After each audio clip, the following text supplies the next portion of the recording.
Yes, honorable member for Yagaba-Kubore. Thank you very much, Mr. Speaker.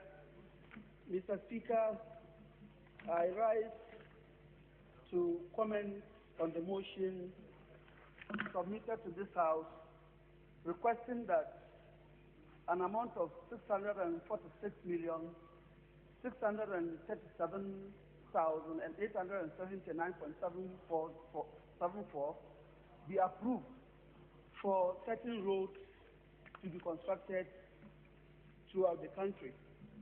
Mr. Speaker, there is no doubt that the roads in this country need to be upgraded. You are all aware that there is nobody in this House who will be against government's decision to upgrade or construct roads in the country. However, Mr. Speaker, I think it is only fair that when we are dealing with projects of this nature, which amounts into, runs into millions of dollars, to the tune of about 646 million, it is proper that ample time is given to members of this House to scrutinize the document. Mr. Speaker, why am I saying this? I think that once we are working, we should have at the back of our minds that whatever we are doing in this House, the general public is watching. And I think we don't have to do something to get some bashing from the general public. Mr. Speaker, in the first place, the documents were given to members of the committee for 2 days. And Mr. Speaker, we were asked to go through the documents. 2 days, Mr. Speaker, 2 days. We are dealing with 10 projects. 10 contract documents. 10, not one, not two, 10, running into millions of dollars, 646 million, not 646,000, Mr. Speaker. And Mr. Speaker, once we go through this within a very short time. You want to raise a point of order on this? The number of days in which the papers were given to you. Right, Honorable Speaker, yes. Just to make some corrections on an impression that has been created by Honorable Tanku, Honorable Member who just resumed his seat. The Speaker, the documents were given to members of the committee more than a week before the meeting. To the point in time, we have to postpone the meeting on 2 different occasions.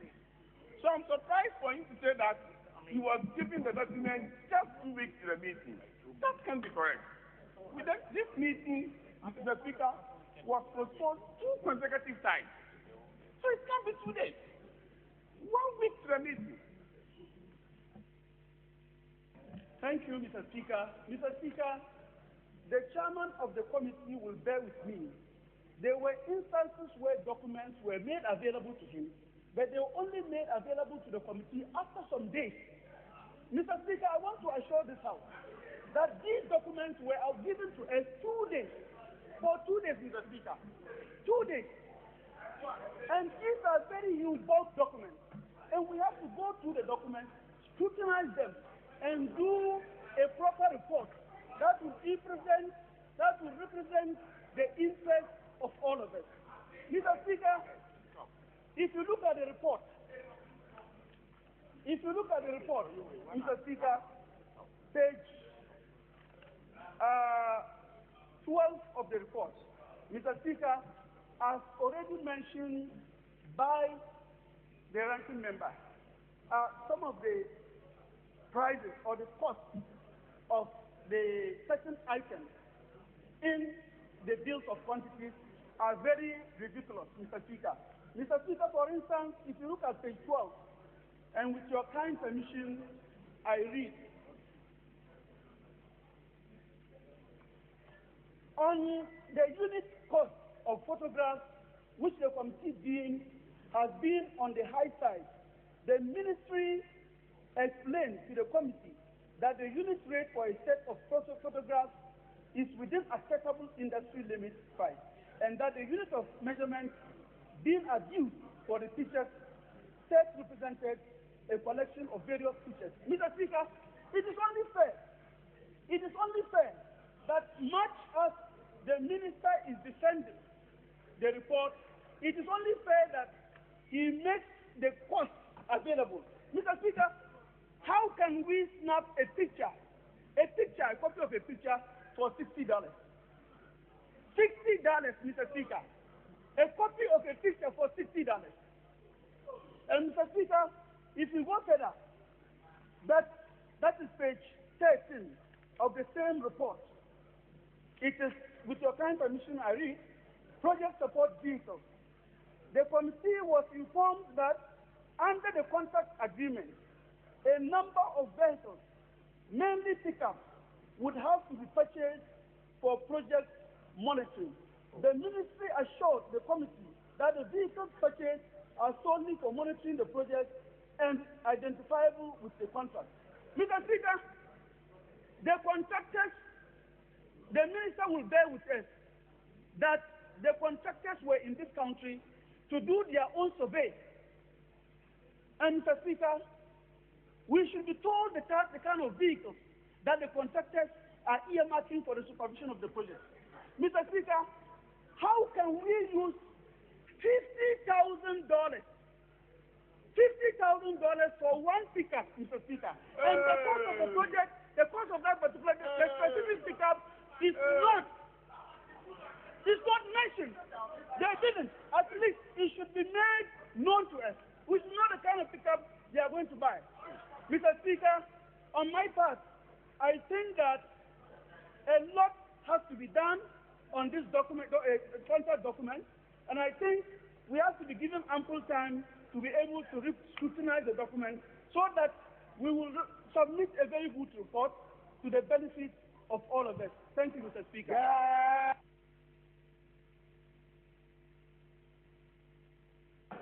Honorable member, the debate so far doesn't show that there was lack of time for members to delve into the document.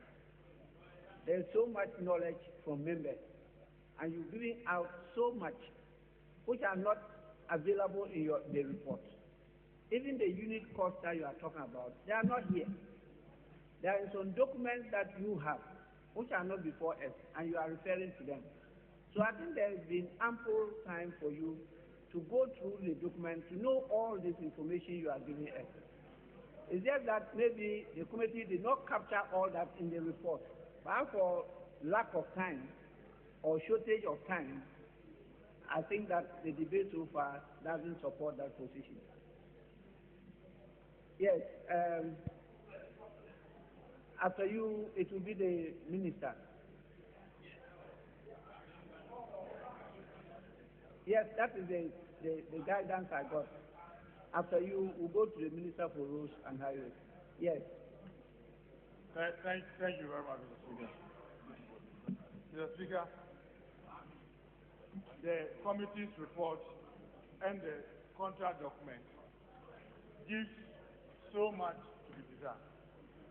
Mr. Speaker, there's no doubt on anybody in this House about the relevance and importance of almost all the roads that have been mentioned in this agreement.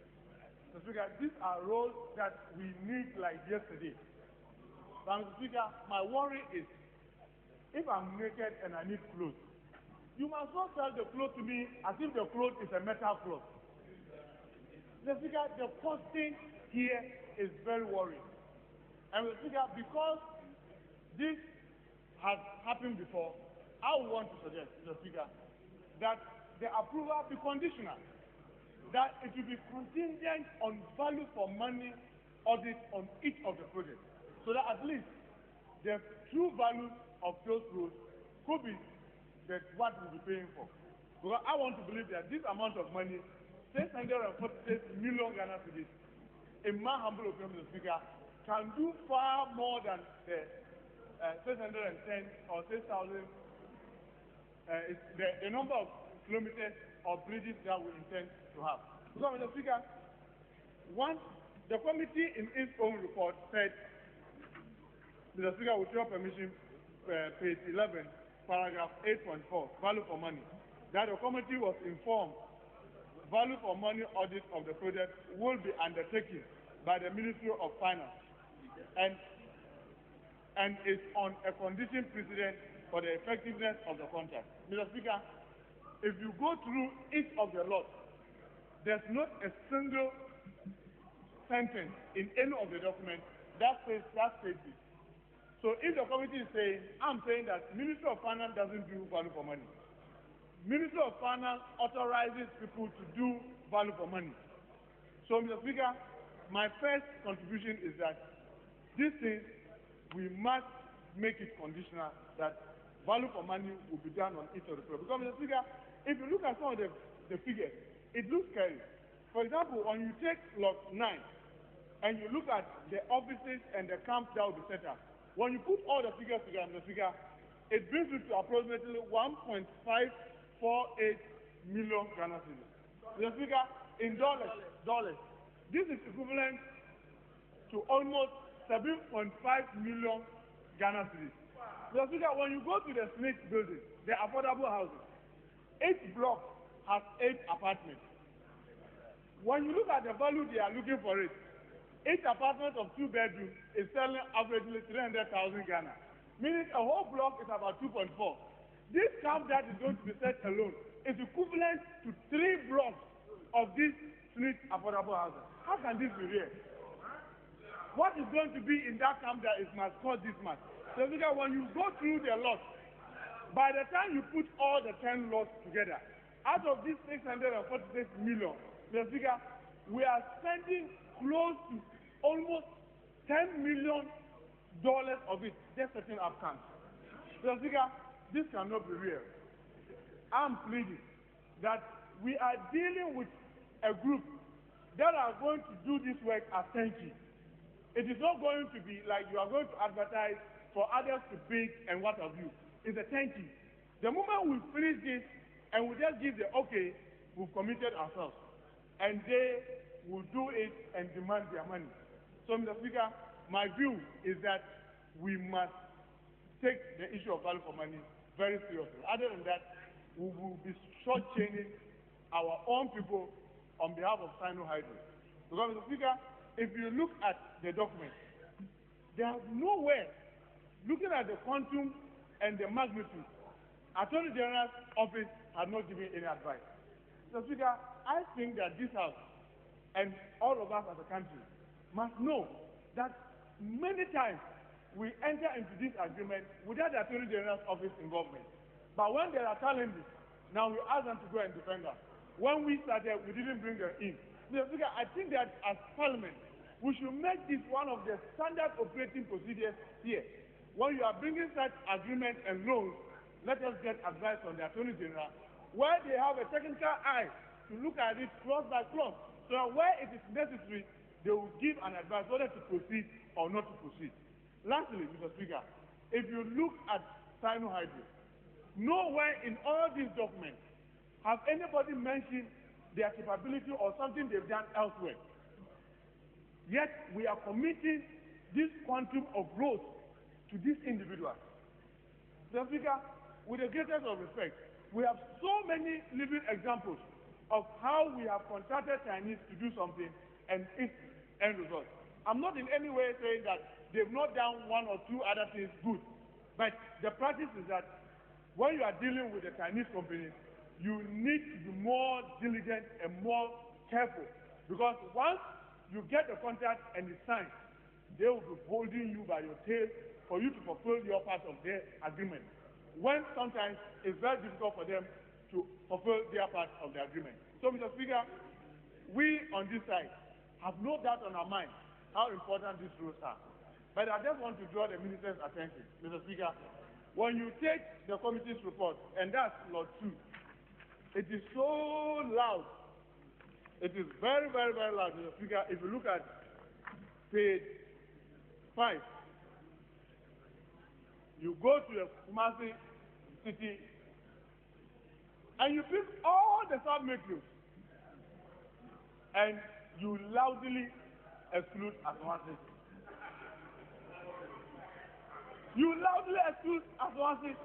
Mr. Speaker, I just want it to be on the record. Mr. Speaker, you can hear the screams that I have enough roads. The portion of my constituency that do not have good roads are listening to you, telling them that, oh, they have more than enough.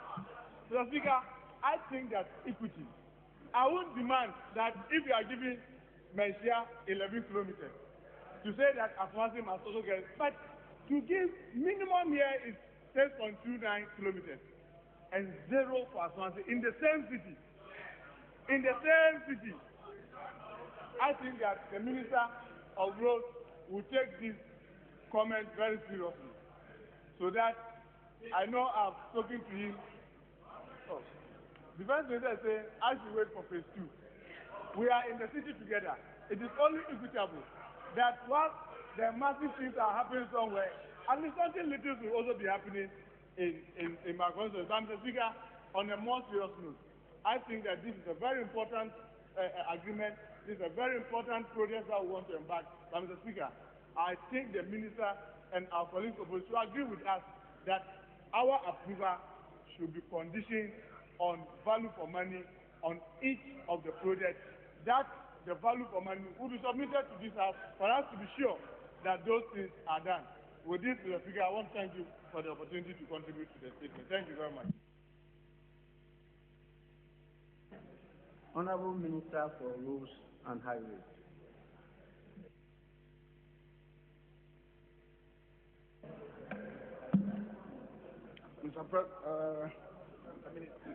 Mr. Speaker, I thank you most sincerely for this opportunity to wrap up, to bring to a successful end, which I hope is going to be so, the motion which has been spoken to by both sides so keenly. Mr. Speaker, I have been so encouraged even to be part of this august House. I'm saying so from the point of view of the interest that has been generated by this motion. It shows that both sides appreciate the importance of road construction in our country and how it contributes to the economic development of our nation. Both sides had raised issues, and both sides had been frank and expressed our individual opinion in this regard. It shows that even though we may be sitting at the other side, when it comes to our work and our function, we are together as a house, as a body, and that individually we may have our own opinions. But at the end of the day, in our collectivity, we want the best for our nation. I would therefore like to take this opportunity to thank my colleagues in this House for coming out with diverse opinions, for raising issues which will constitute a food for thought for me and my ministry, and for that matter, government, in trying to implement all roads and work under this unique facility.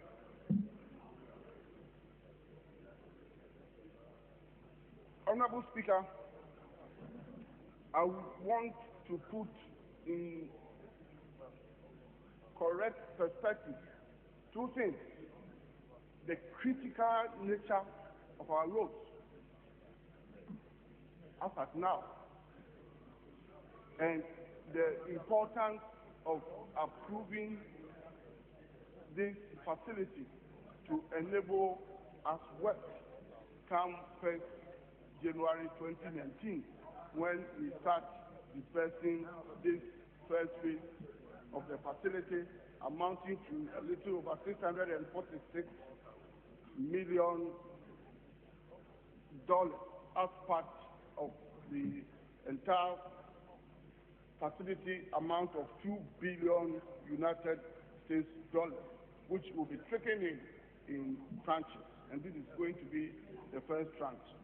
Mr. Speaker, as we speak now, and as a nation, our total road network size is estimated to be around 78,000 kilometers nationwide. Mr. Speaker, out of this total kilometers, only 23% is paid or has ever been paid since independence of 1957.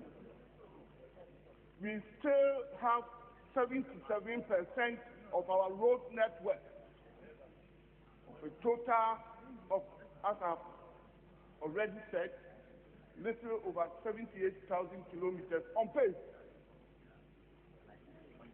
They continue to remain at either gravel or F stage. Mr. Speaker, if we want to talk about the condition mix of our roads in our nation, it's sad to know that only 39% is considered to be good. 32% is considered to be fair, and 29% considered to be poor. To put it in a simple language, Mr. Speaker, 39% of our roads are considered to be good and motorable.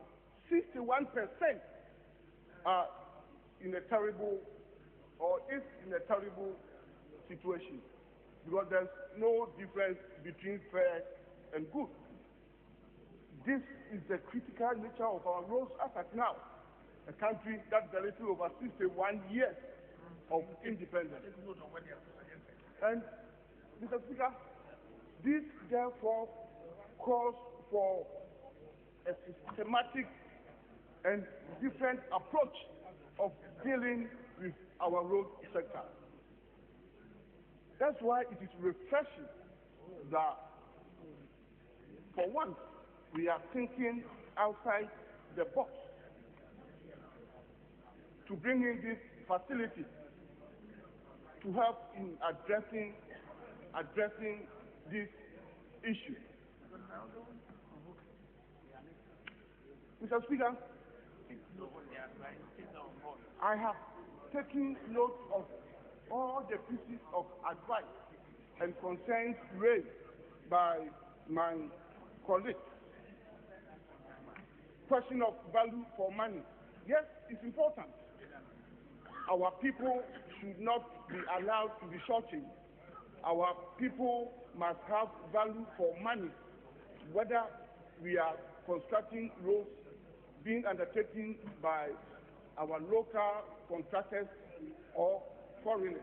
We should even be more vigilant if roads are being constructed and jobs are being undertaken with hard-earned money that are going to be paid by us and by our children and grandchildren. A lot of things, Mr. Speaker, have therefore been taken into consideration. Even if you talk about project vehicles, in the past, Mr. Speaker, all kinds of vehicles, luxurious vehicles, have been bought under the name of project vehicles to do monitoring and supervision. Mr. Speaker, under this facility, it stated clearly, project vehicles are going to be limited to pickups. We are going to buy pickups and buy as many as possible to ensure effective supervision, to make sure that people in our country at all times is giving value for money. This is a good project, and the facility is unprecedented. It's going to solve problems of our road network beginning January next year. And even as members of parliament, one of our greatest concerns are roads in our constituency. We are going to address in the first phase all the 10 major road projects, made up of roads, made up of bridges, made up of interchanges across the nation. And every region is affected. Every region, all the 10 regions is affected. And all the major roads, network in our country come under this facility. Don't let us lose sight of the importance of Eastern Corridor roads. Under this facility is going to be tackled because of its importance and because of its shortness by 100 kilometers of linking the south with the north. And so many interchanges are going to be undertaken under this facility to ease congestion and to improve upon our road network, to improve trade, to improve transportation, and so on. Mr. Speaker, I can go on and on and on. I want to assure my colleagues in this house, I want to assure the people of this country that the government under His Excellency, Honorable Minister, I see the Honorable Member for West Central on the screen. Yes, Honorable Member. Mr. Speaker, thank you so much. Mr. Speaker, the Minister, who is a very good friend, just made a statement that his projects are going to reach out everywhere in the country. Unfortunately, when we look through the master plan, we didn't see Upper West and Upper East there. I don't know how he's going to extend that support there. Well, you talk about the phase one. This one we are considering. Honorable Minister. Thank you, Mr. Speaker. Mr. Speaker, I want to be put on record, and I believe it will be captured by hunger. And I want to repeat by saying that every region in this country, all the existing 10 regions, are being covered under this facility. We are going to have 4 phases. This is the first tranche. And first phase, second phase, every region is captured under it. Mr. Speaker, I want to end by calling on my colleagues to add their weight to this facility and ask all of them to approve the facility for implementation. I thank you, Mr. Speaker.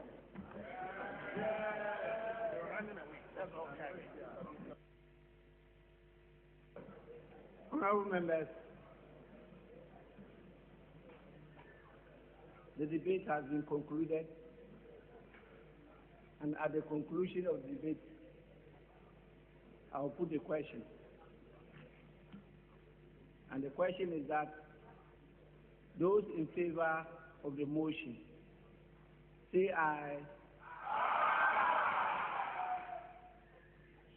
Those against the motion, say no.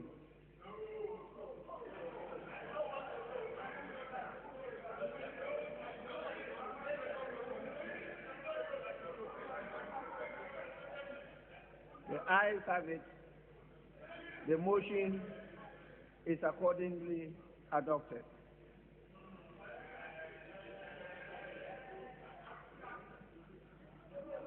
Honorable members, I've been informed that we have some papers to present to the House.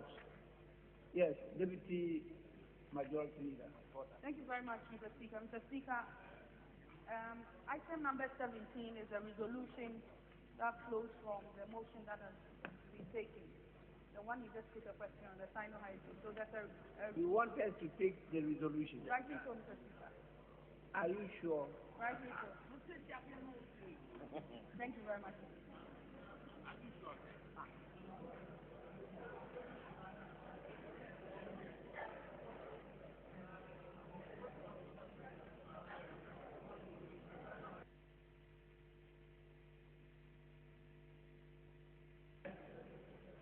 Honorable members, the Deputy Majority Leader wants us to take the resolution at page 12 of the order paper. Minister for Roads and Highways.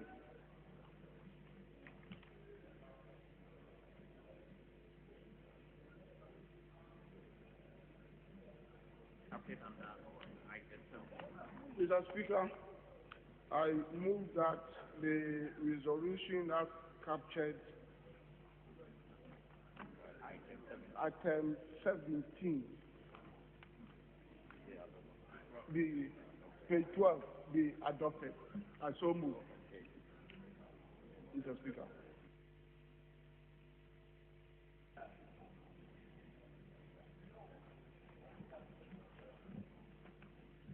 Right, Honorable Speaker, I second the resolution. Resolution moved and seconded for the consideration of the House. Since it's consequential, I'll put the question. As many as are in favor of the resolution, say aye. Those against the resolution, say no. The ayes have it. The resolution is adopted.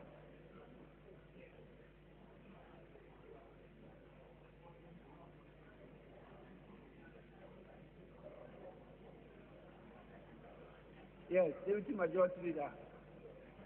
Thank you very much, Mr. Speaker. Mr. Speaker, one more paper to be laid, and that is captured as item numbered 6J.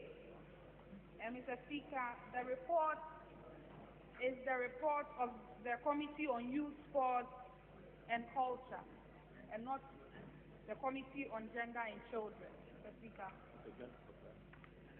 It's a joint referral with the Employment, Social and State Enterprises. So, Mr. Speaker, if we can take that item 6J. Thank you.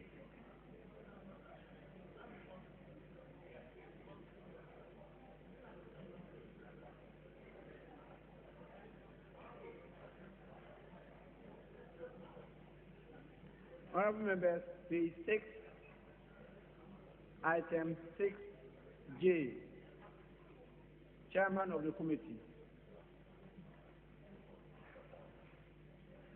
Report of the Joint Committee on Youth, Sports and Culture and Employment, Social Welfare and State Enterprises on the annual budget estimates of the Ministry of Gender, Children and Social Protection for the year ending 31st December 2019. The report has been duly presented and is for distribution to honorable members. Item 6. The Speaker, item 6K, I. The I of item 6K is also ready for later. 6K, Roman 1. Right, please. By the Chairman of the Committee.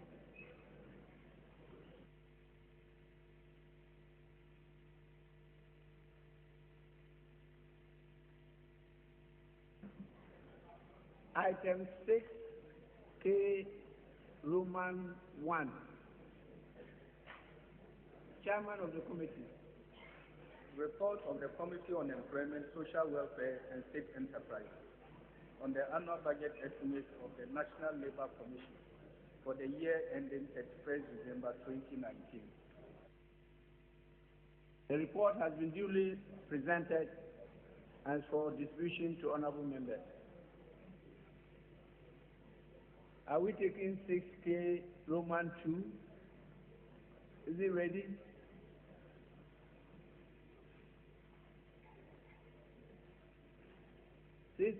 Roman 2, is it ready? Chairman.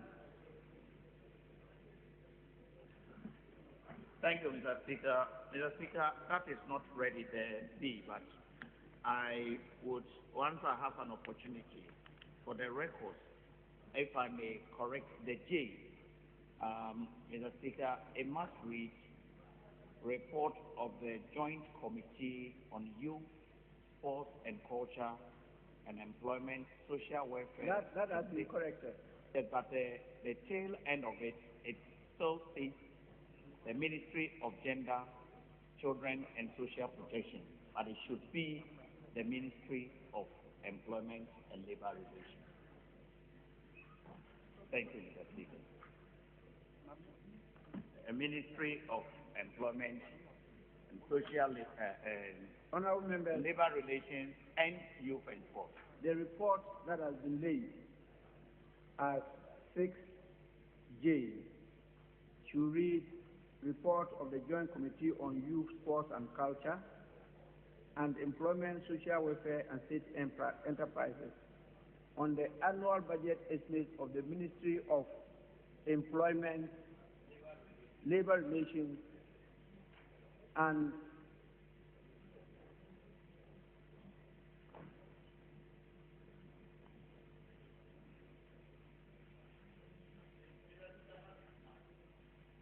Ministry of Employment and Labor Relations. That is all. Honorable Chairman, so what will 6K Roman 2 contain?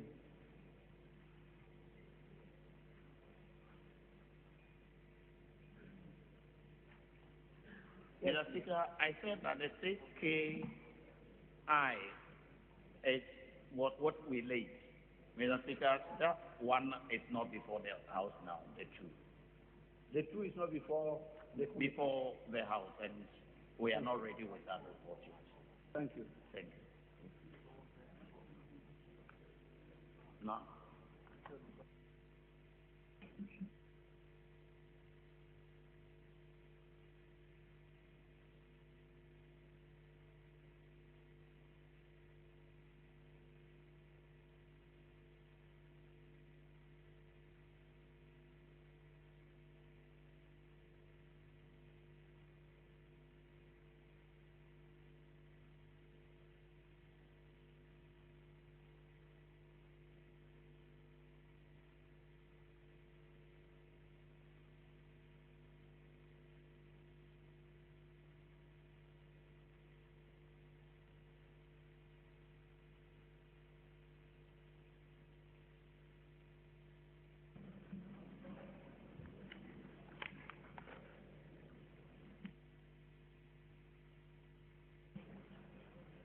Yes, Majority Leader, any direction?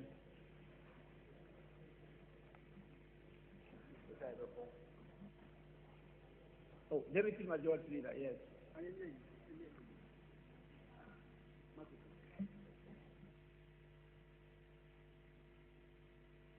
Mr. Speaker, there's one more item to be laid.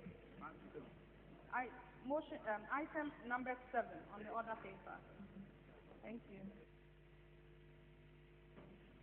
Honorable members, item 7 at page 8 of the order paper, presentation and first reading of bill, University of Technology and Applied Sciences Bill 2018, Minister for Education. Mr. Speaker, Yes, Deputy Majority Leader. Mr. Speaker, with your kind permission, the Minister for Works and Housing will do so on behalf of the Minister for Education. Who is out of the Deputy Minority Whip. Any comment? Mr. Speaker, I think he should do it for him. We are all waiting for. Well, Honourable Minister for Works and Housing, they have no objection, so you can lay the bill forward on behalf of the Minister for Education. An act to establish the University of Technology and Applied Sciences and to provide for related matters. The bill is accordingly read the first time and referred to the Committee on Education for consideration and report.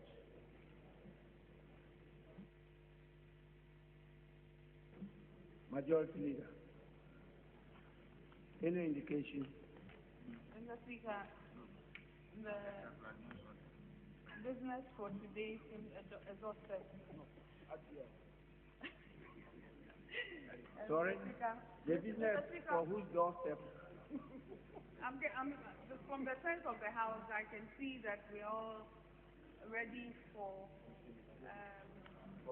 committee meetings and to discuss the estimates of the budget that is being presented to the House. So, Mr. Speaker, I believe that it's in order that at this juncture we close the curtain for today. But, Mr. Speaker, it's after 2 o'clock and we are in your hands. Thank you.